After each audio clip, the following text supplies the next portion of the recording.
Thank you. And then you have the timer. Yeah. I'm gonna take off my shoes. Yeah, do that. Okay, a round of applause for Taylor.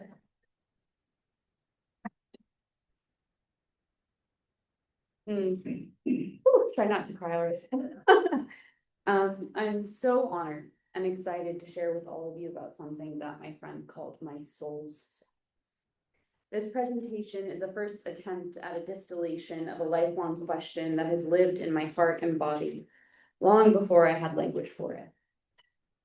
A question about what it takes for us as individuals and as species to live differently, to bring more compassionate, loving worlds into being.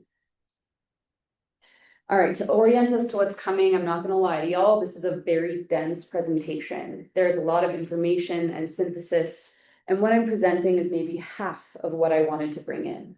And what is here is just scratching the surface. This presentation could easily be an entire degree program. This feels like version 1 of something more to come. And I offer apologies that this is not the most concise or accessible, and I will be looking at my notes. I did not heed our wise teacher Antonio's advice when he said, "This is not your magnum opus." Alas, I have tried to fit my soul. I have tried to fit my soul's song into a 45-minute presentation. This being said, as we swim together through this river of knowledge, as we travel on this very ambitious journey, I invite you to be like water yourself. Not needing to grasp everything, noticing what resonates and letting flow what doesn't. So taking a moment, if it feels okay, to contact the quality of water in your body to breathe that in. So to gently invite us into the topic of this capstone, we have a quote from beloved late anthropologist David Graeber. He says, "The ultimate hidden truth of the world is that it is something that we make and could just as easily make differently." Before we move into the cerebral and academic, I want to speak from my heart. From a very young age, my relationship with the worlds that I saw and experienced was laden with heartbreak.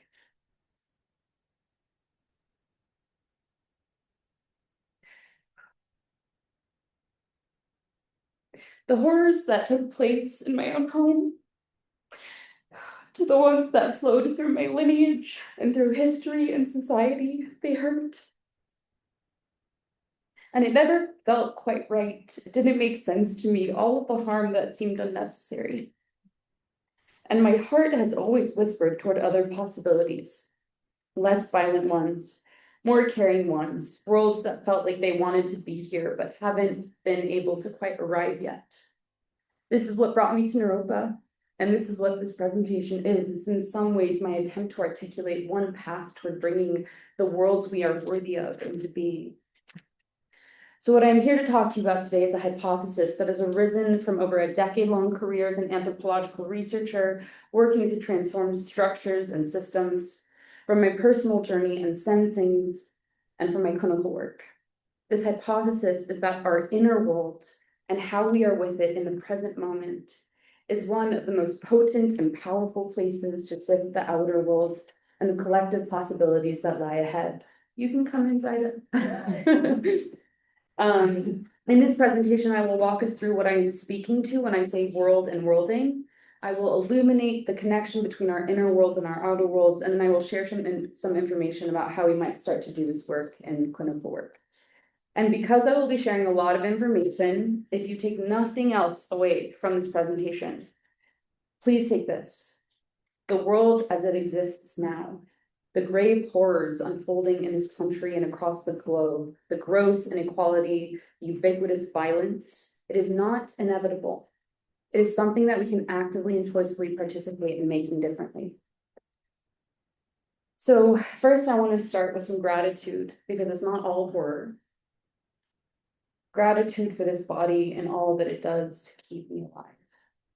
Gratitude for this wonderfully thinking mind and miraculously feeling heart, and this wild journey of my life. Gratitude for my ancestors who have lived so that I may live, who have done their best with what they had. Gratitude for the intellectual ancestors. I am by no means the first to be speaking about these things, and today I stand on the shoulder of giants, many of whom have paved the way for me to feel more at home in this world. Gratitude for the elements, the waters, the beings of this land, my good friends, the trees, the wild ones, the ones invisible to our human eyes. I greet them here now, knowing that none of this could exist without them. Gratitude for the great, mysterious, loving intelligence that by whatever grace has gifted us this opportunity to be here on this planet together. Gratitude for this opportunity to make this presentation. This has been no small thing for me. And deep, deep gratitude for your witness here today. Thank you. So I am aware that not everyone in this room will have the same meaning frame or values that I do, and what I perceive as a problem, you may not. We are all living on some level in different worlds, even in this room and on Zoom. And we might not even be sharing the same truths or sense of reality. So since I am the one giving this presentation, I want to invite you into a few pieces of my perspective that have shaped how I've arrived at this talk. Much of what I have experienced in this lifetime has arisen in collaboration with the whiteness of my skin and the perceivable features of my sex, and what these two things mean in our current time and place. The assumptions made, what this has afforded me in ways visible and invisible to me, and what this has taken from me. I have Italian, Polish, Ashkenazi Jewish, Scotch-Irish, and Russian ancestry, and I walk with the cumulative privileges and traumas of my ancestors, which has shaped me in ways I'm sure I'm only fractionally aware of. My training is in anthropology, and I've spent over a decade before this program working to build alternative social systems and structures for a more just and kind world. I am a student of the invisible, of the alchemical, of tarot and divination. Divination is a practice through which humans have been in conversation with the invisible layers of reality, making room for dialogue beyond the cerebral, and making room for the mystical, dating back at least thousands of years. I swim easily and joyfully in the subtle realms. I am deeply spiritual, and in fact, my spirituality, my relationship to what I perceive to be the beneficent intelligence of creation, is a necessary part of what allows me to survive this world. It has saved my life many times over, and it is what gently reminds me over and over again who and how I want to be. And I'm also grounded in animist ontology, or way of seeing reality and way of being. And this means that I understand humans as one thread of an entire web of being, not the supreme thread, not the central one. I hold the view that consciousness, intelligence, and what some might call spirit runs through all things, not just human things.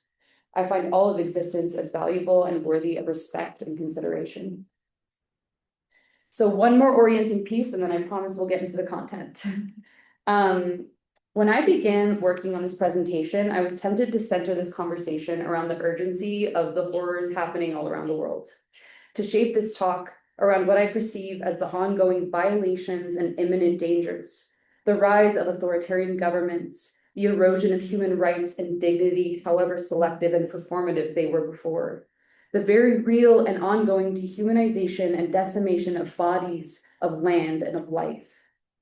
As my blood boiled and my heart screamed, I remembered the wise words of one of my greatest trickster teachers, Bayo Okonoafe, a Yoruban philosopher, writer, and recovering psychologist. First, Bayo asks, what if the way we respond to the crisis is part of the crisis itself? This resonates with something deep within me and mirrors what I have seen in my clinical work. How we even conceive of what a problem is and what needs to be done seems to be in symbiotic relationship with the problem, feeding it and keeping it alive. Bayo writes, we do not simply act upon the world as if it were external to our actions or as if we were external to it. We are the world in its ongoing actioning, which means that how we respond matters not just strategically, it matters because it makes more or less possible certain ways of being. It shapes what kind of world is being made in the act of our responding.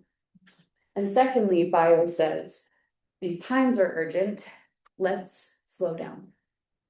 In the therapy room, I have witnessed something again and again. It is in slowing down at the 11th hour, when the house is on fire, that my clients expand their vision to see other pathways. It is in slowing down that the spell of trauma begins to break and the vast field of choices becomes visible again. It is paradoxical and understandably may provoke anger in some. Speaking from this white and mostly abled body, I recognize that it can be a privilege to be able to slow down.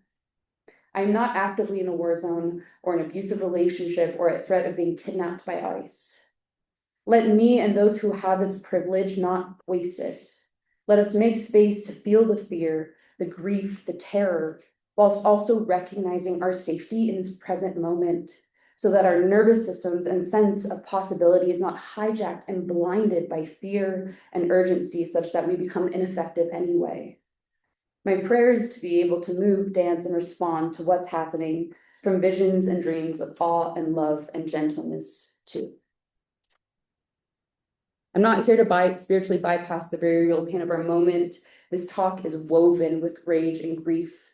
There's room for these. They are holy. Listening to these wisdoms is my attempt to find sustainable ways to hold this while still moving forward. On that note, let us dive in. Before we talk about the transformation of the world, let us look at what a world even is and how worlds come into being. So when I say world, I don't just mean planet. I mean the whole living system of relationships, forces, beings, animate and inanimate, stories, values, technologies, supply chains, laws, and regulations. This includes everything visible and invisible that makes up existence. A world is something we interact with, are shaped by, and that we shape. And we inhabit many worlds at once. We have our inner worlds and the world of our imaginations, the world of the locality in which we were raised or that we live in, the bird song there, the bacteria and the soil there, the waterways, the weather, and social norms. Our family's world, the world of our culture and language, the more than human world. These worlds are nested, overlapping, and mutually shaping. So to get into what makes up a world is a complex and dynamic topic, and there are many ways we could approach this. One way is to look at all of the parts that make up a world, but that would take all day and longer considering it's everything in the universe. So instead, I've outlined some categories of parts and organized them into layers. Before I name them, I want to say that they are not discrete and they all weave into and shape each other. So we have a cosmic and physical layer, which includes particles, atoms, molecules, subatomic forces. And then we also have a geological and elemental layer. And this is things like tectonic plates and their movement, minerals and crystals, the clay of a riverbed. Into the biological and ecological webs of living beings, such as bacteria, plants, fungi, insect, animals, and this includes humans. And there's a layer of cycles, rhythms, and flows that pulses through all of it. So we have water cycles, the carbon cycle, seasons and their rhythms, tidal patterns driven by the moon, migration patterns, and we have our sleep and circadian rhythms. And then there are layers that emerge through human life, which again are not separate from everything I've already named, but in intimate relationships with it, such as the symbolic and linguistic. We have language and grammar here, mathematics, music, visual art, stories. There's a social and relational layer, and this is our family structures and kinship systems, our friendships and relationships.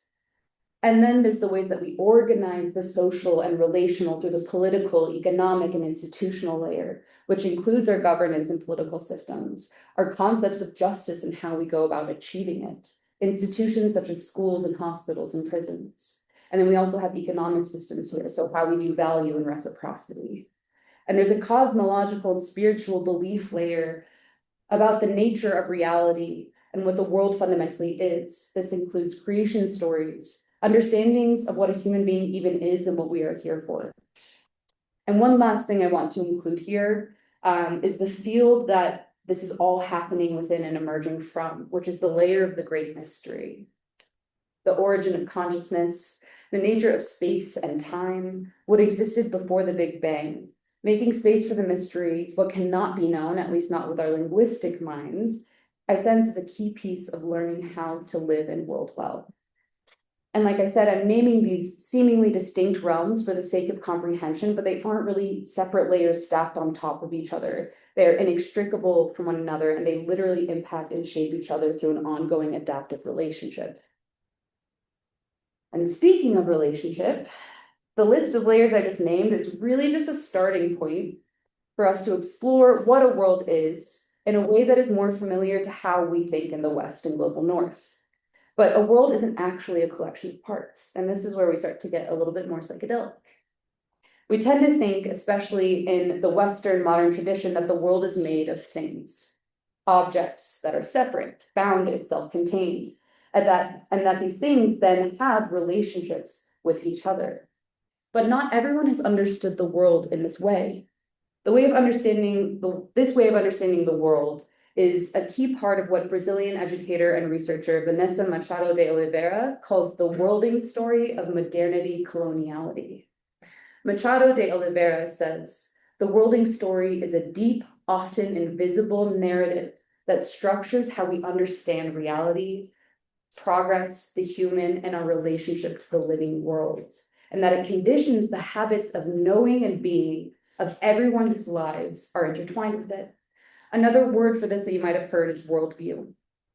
The worlding story many of us here have come up in is one of a world of objects that are to be understood, analyzed, manipulated, and controlled, rather than a world of relationships. But what if that's backwards? Colombian American anthropologist Arturo Escobar says it directly. Things and beings are their relations. They don't exist before the relationships that constitute them. A tree is not a tree and then related to the soil and the water and the light. It is those relationships. Remove them and there's no living tree. And remarkably, this is showing up even in physics. Philosopher George Webster, drawing on quantum mechanics, argues that the most fundamental level of reality is relations, and this is more real than the particles themselves. The objects, such as particles, are expressions of the relations, such as patterns of symmetry and entanglement, not the other way around. And this echoes what indigenous traditions, contemplative practices, and ecological and feminist thinkers have known for a long time. This may be a strange concept to some of you here and intuitive for others. So what I'd say to take away from this is, a world is not a collection of things. It is an unfolding through relationship of the various layers of existence that are constantly mutually shaping one another. It is ongoing, it is complex, dynamic, and adaptive. And it is this process of unfolding through relationship that I am calling worlding. It is the way realities, material, social, ecological, and otherwise come into being. Okay, so that was a lot of information. So this is just a brief pause to let settle. And remember that we're here in body. So if anyone needs to shake, stretch, drink water, breathe, please do so now. I don't know how I'm doing on time, but we will see. Okay. Over half an hour left. Huh? Yeah, over half an hour. Oh, great. Oh, well, this is a long presentation. Okay. So we just discussed what a world is and what worlding is. Now begs the question, what do humans have to do with this? And what are our roles and responsibilities within this? Well, this of course will depend on who you ask, but I will share my 2 cents. As humans, we are the creators of and responsible for some of the layers that I mentioned, the ones emerging from human life. And with the advent of industry and technological development, we are now seeing that humans are having a massive impact on the planet and the other layers of worlds in ways that we have never before seen. But these human layers have emerged much more recently in history than some of the deeper layers, such as the cosmic and physical and geological and elemental. Many indigenous cultures around the world know this and knew this, that we are co-participants in a grand symphony of intelligences and beings, not the makers of the world. That to be in right relationship with the world, we need to learn how to listen for how to be in relationship with its various layers. To understand what worlding is to gain access to the secrets of how to be in right relationship with life. Joseph Pierce is a queer Cherokee scholar and writer, and what they offer here is that worlding is not something that we do to the world, and importantly, that it is not even about us. It is something we are already always in, And this is happening with or without our awareness of it. And as a species that is having monumental impact on the planet, it seems that it's important that we become aware of how we are being within this. A non-relational, object-based way of relating to the world is not a given. David Graeber, the anthropologist I mentioned earlier, has written about how in some groups of people that were more aware of the fact that we are participants in relationship with the world had governance systems that responded to the seasons, changing cyclically throughout the year how they organized and governed themselves depending on changes in food sources that were available. When we look at modern Western and global Northern cultures that have taken as true that humans are separate from nature and that we are the supreme beings and masters of the universe, we find domineering economic and governance systems that devalue the other layers of worlds and that reward treating the layers as objects, extracting from the earth and from bodies as though they are static, disposable objects here for our use and convenience. And the difference between a society that, for instance, honors the natural world and one that doesn't is the worlding story that we talked about earlier. And the worlding story of a particular society doesn't just live in its institutions and social norms.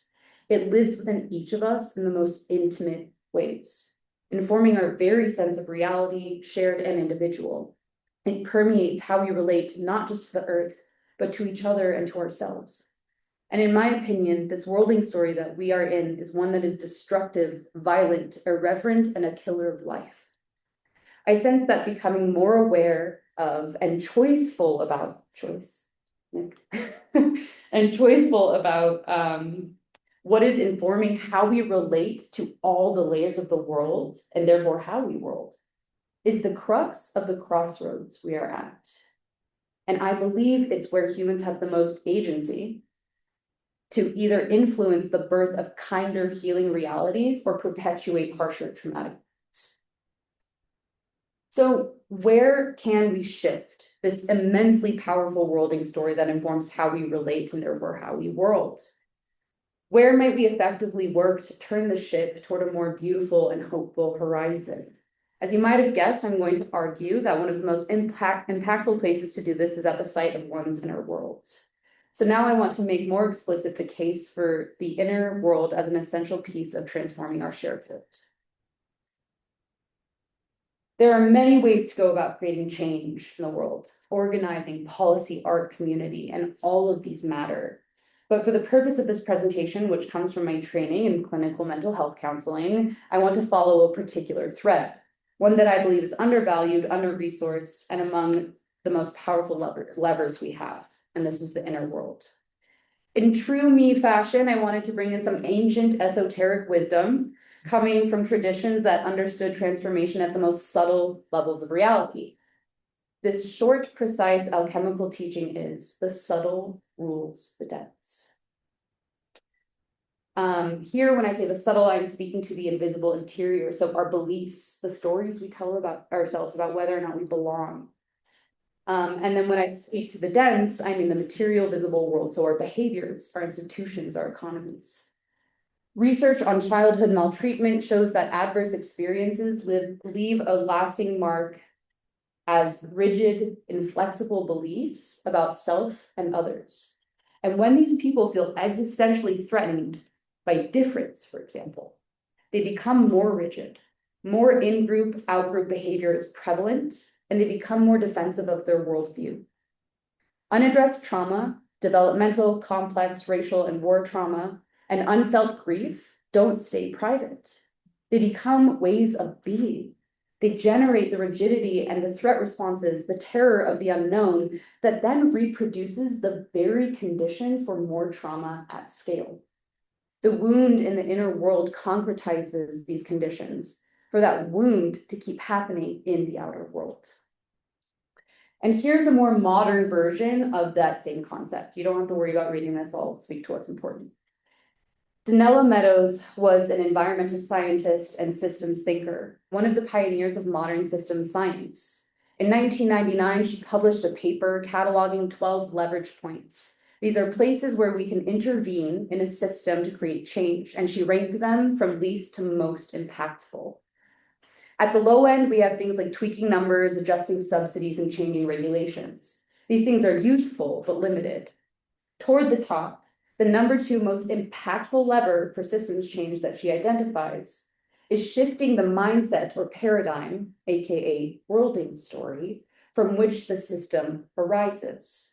This is the stories, beliefs, and assumptions that generate the system's goals, rules, and structures. Change that, and you change everything that flows from it. But the most powerful leverage point of all that she identifies is the capacity to transcend paradigms entirely. To hold any paradigm, any worlding story, including your own, with some lightness. Meadows writes that this capacity means keeping oneself unattached in the arena of paradigms, staying flexible, realizing that no paradigm is simply true, to recognize that no map is the territory and that reality is vaster than any story we can tell about it. But how do we do this? How do we recognize the waters that we are swimming in? There are many answers to this question, and I imagine the road is different for everyone. What I have witnessed and personally experienced, and that I will speak to in more depth in just a moment, is that mindfulness-based and contemplative practice that brings us into contact with the present moment and our choice, and transpersonal healing work are capable of liberating people from trauma stories and from worlding stories in ways where they are more able to reclaim their agency and choice, to live in alignment with what is precious to them, rather than perpetuate the suffering and trauma that they've been handed.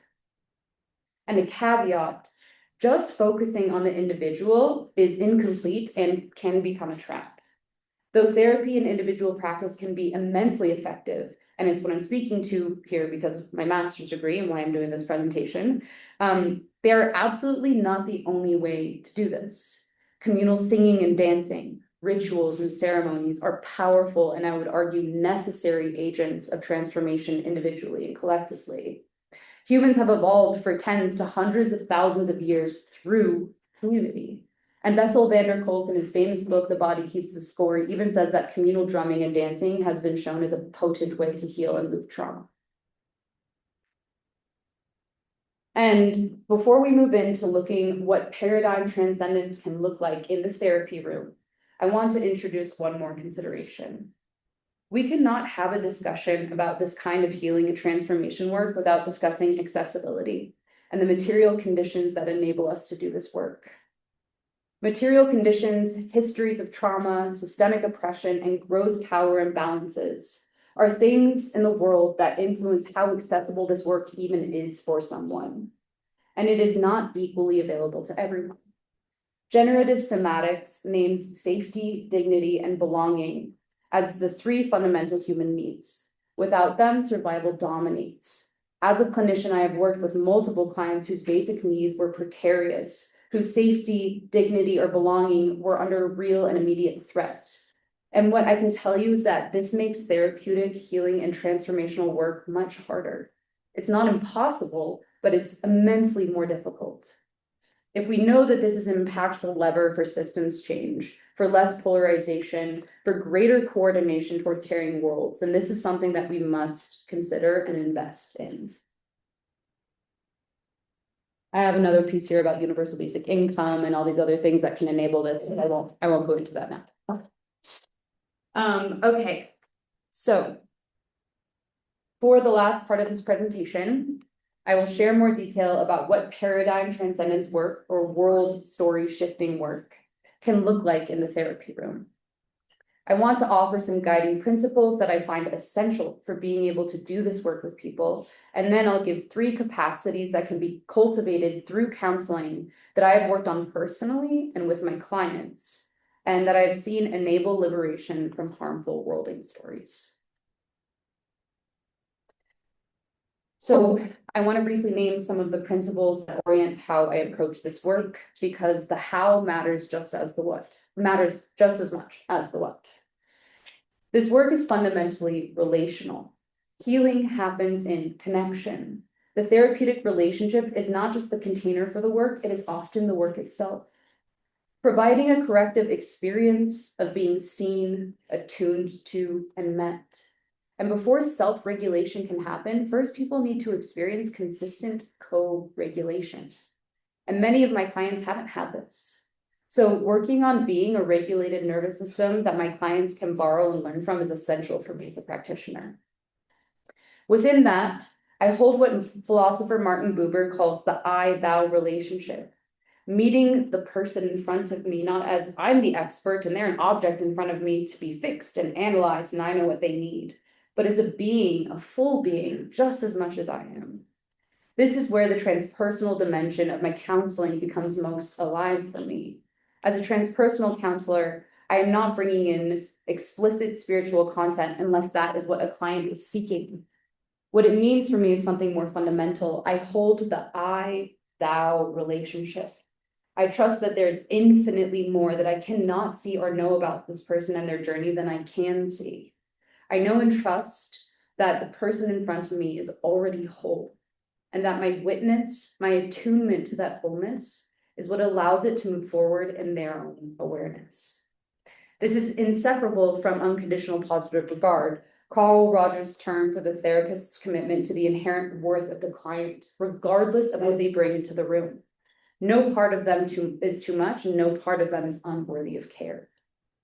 This work is present moment based and experiential because, as Gestalt teaches us, healing can only happen in the present moment, not in the retelling of the past, but in the living texture of now, where their nervous system can update itself on evidence of present moment capacity and care. It is trauma informed, meaning I understand that behavior makes sense in the context of what someone has survived. And I work with the nervous system, not against it. I honor when someone says no. I honor resistance and the pace at which they are safely able to unfold. It is systems informed. I hold the awareness that the person in front of me arrived shaped by forces much larger than themselves. Their family, culture, economics, and history. The individual and systemic are never separate. And it is mindfulness-based, grounded in the practice of learning how to pay attention on purpose with openness to what is actually here. These principles together create the conditions in which the capacities I'm about to describe can be cultivated. How much time? 15 minutes more. Oh, Over 15. we're good. Yeah. Great. Okay, and then I'm going to take a breath. Yeah. Okay, so the first capacity is acceptance. The ability to be with what is without immediately trying to fix, analyze, avoid, or destroy it.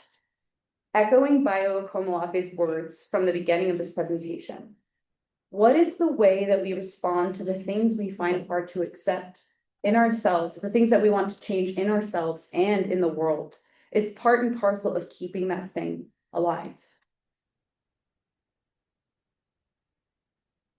Acceptance can feel counterintuitive. When I invite my clients to turn toward parts of themselves or behaviors that they have been hating, avoiding, and ashamed of for so long, they are sometimes understandably confused and don't want to. And the trauma-informed part of this is that we never force someone to do something before they are ready. This would be harmful and counterproductive. We work on stabilizing and resourcing, building the muscle of being able to stay present when things get challenging before we venture into activating material. Arnold Baser was a professor of psychiatry at UCLA, and he identified what is called the paradoxical theory of change, which is summed up in this quote by Gestalt therapist Jennifer McCune, which I think Clark also spoke to earlier. When people allow themselves to be fully and awarely in touch with who they currently are, change and growth then emerge as the inevitable natural outcome of such contact and genuine self-knowledge. People change by becoming more fully themselves, not by trying to make themselves be something they are not. In the therapy room, acceptance work can look like many things. An example of this is I was working with a client who was going through a breakup. They were caught in rumination and avoidance behaviors that they weren't happy about. After some resourcing and the client sharing what they would want to be doing instead of the things that they were doing, I invited them to write down on separate pieces of paper, one per piece of paper, the thoughts, feelings, and behaviors that were actually happening, that were actually present. I asked them, they laid them all out in front of them, and I asked them to notice what it felt like to look at all of these. They said it actually felt manageable. Though there were two pieces that still felt activating. So I invited them to put these two pieces closer to their body if it felt okay. And I invited them, to put it there, sorry, and to do a visualization, generating a sense of love in themselves and extending it outward, bathing those two challenging beliefs and behaviors in warmth, building evidence gently that they can be near what is hard without being destroyed by it. This is what acceptance and commitment therapy, or ACT, calls diffusion, making space between the person and their thoughts and sensations, and being able to witness it with some distance.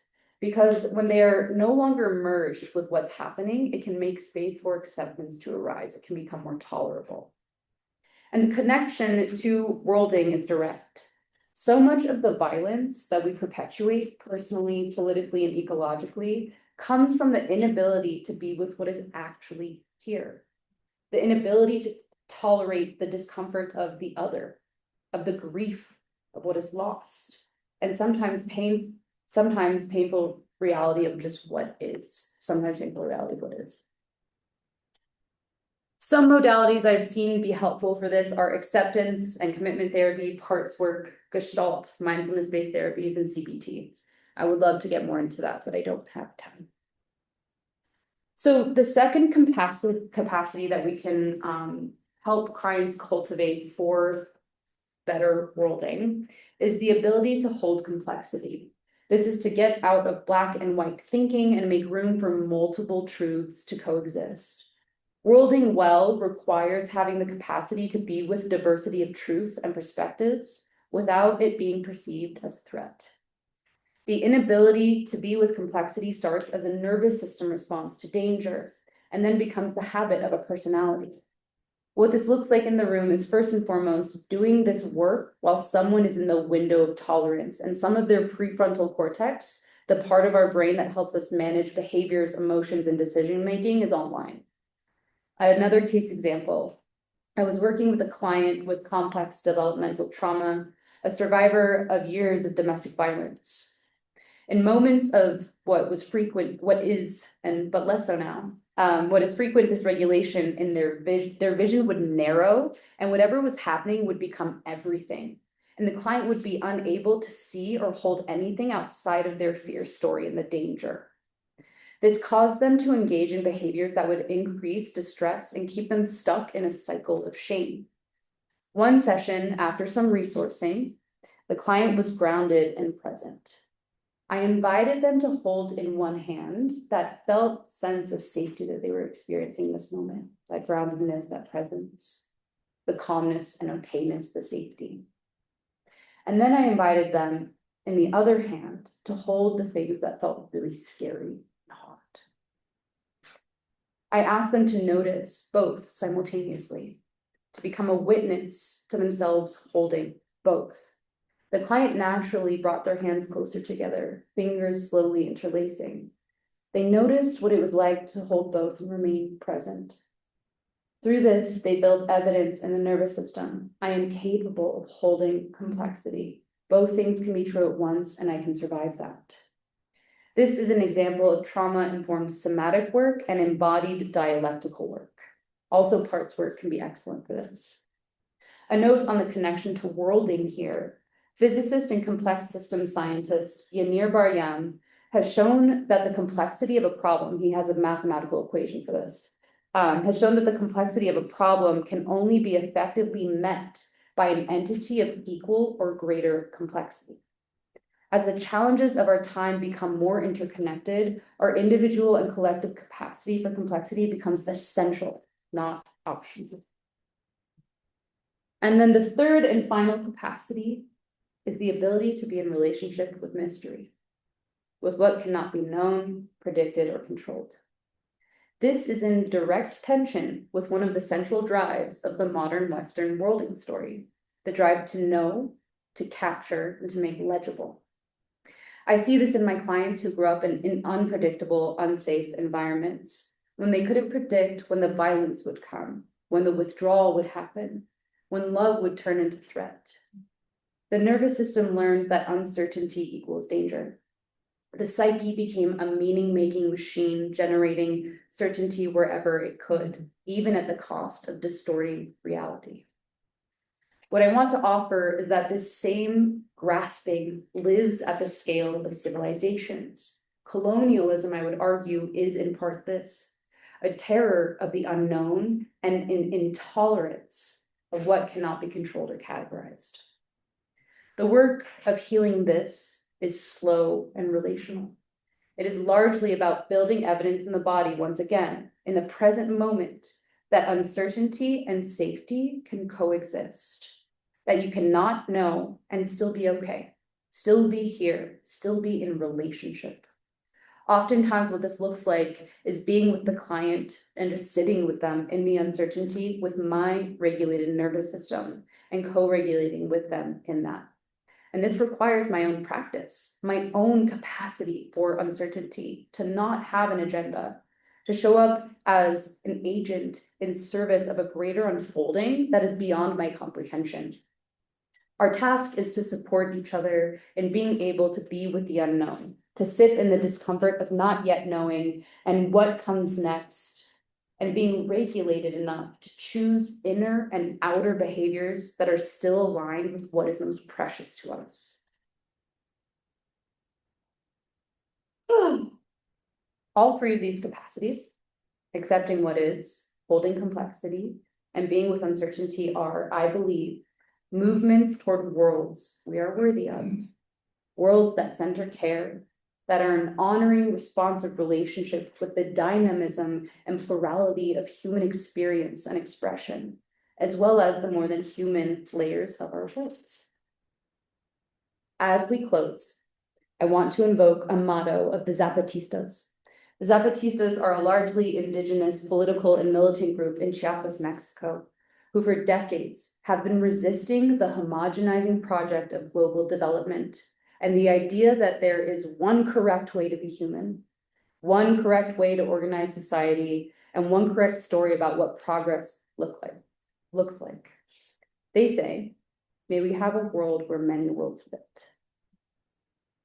I hope that something in this presentation has offered even one person a small inkling, a felt sense that other worlds are possible, and that we get to participate in making it so. I'll close with something that is more of a prayer than a conclusion. May everyone here in this room, on Zoom, and beyond begin to awaken to the miracle that it is to be alive. May we awaken to the inherent worthiness in ourselves and in all life. May we awaken to our creative powers and holy responsibilities in living into being worlds that honor this knowing. And as old worlds die and new worlds are born and ancient worlds remembered, may we walk between worlds with as much grace as possible. Thank you.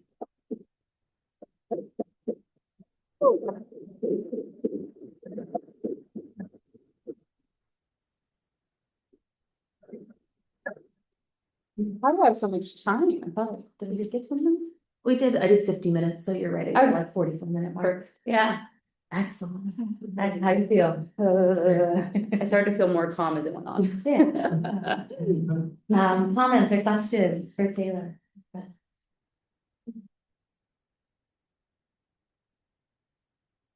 It's a lot, I know. It was really very well written and thoughtfully presented, very comprehensive and meaningful. I know I didn't have you in my class, so I felt you really shine and come through. It was nice to get to know you in this space. I felt a collective like breath and sigh when you pointed out how our reactions can reinforce the crisis. So that felt like a felt sense in the room that really landed. And and you said it feels like there's something more to come at the beginning of your presentation, and I feel that for you too, that this is just the beginning of your work and that this is something that you're deeply passionate about and aligned with. And so I'm curious what your plans are moving forward. Thank you. I have no idea.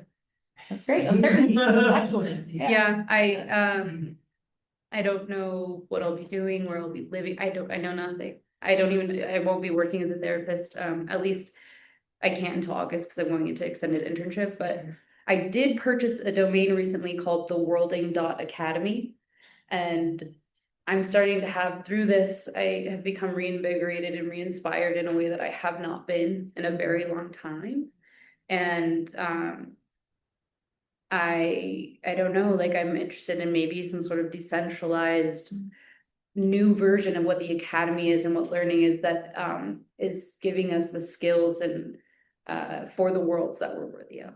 Yeah, Yeah. breaking down structures and Yeah, and then also, you know, because my training before and my work was in anthropology, so I was approaching this from a systems level, really mostly only. Yeah. And so my training here is about recognizing how powerful the inner world is for systems change as well. So bringing those two together, hopefully.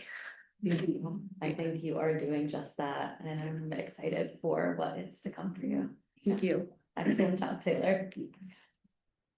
Oh, another round of applause.